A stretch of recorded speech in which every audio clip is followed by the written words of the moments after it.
Hello everyone, একটা সম্পূর্ণ নতুন ব্লগ নিয়ে আপনাদের সামনে চলে এলাম। আমি পীযূষ। আমার নতুন ব্লগে আপনাদের সবাইকে স্বাগত। দিনটি ছিল গত শুক্রবার। আমার শালির বাড়িতে বিশাল ধুমধাম করে কালী পুজো, তাই বউকে বগল দেওয়া করে নিয়ে বেরিয়ে পড়লাম।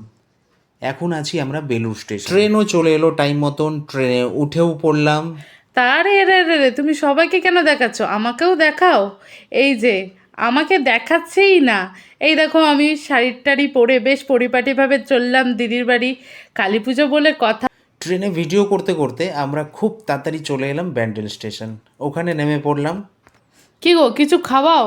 সে তখন থেকে খিদে পেয়ে গেছে, আর তুমি খালি ভিডিওই করে যাচ্ছ আমাকে টেনে টেনে।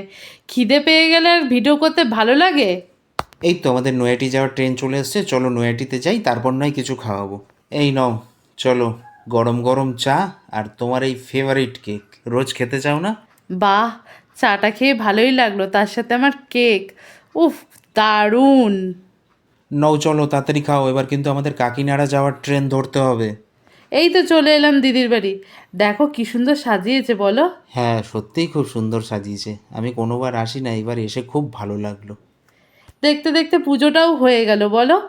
তাহলে চলো তাড়াতাড়ি খেয়ে নিই, আবার বাড়ি ফিরতে হবে তো। হ্যাঁ, আমাদের বাড়ি ফিরতে হবে। চলো বাবা মাকে তাহলে ডেকে নাও, একবারে খেতে বসে পড়ি। দেখি খাওয়ার কী কী মেনু করেছে। মেনুতে ছিল ফ্রায়েড রাইস আর আলুর দম। চাটনি পাঁপড়টা আর দেখানো হয়নি। এইখানেই আজকের ব্লগ শেষ করলাম, টাটা।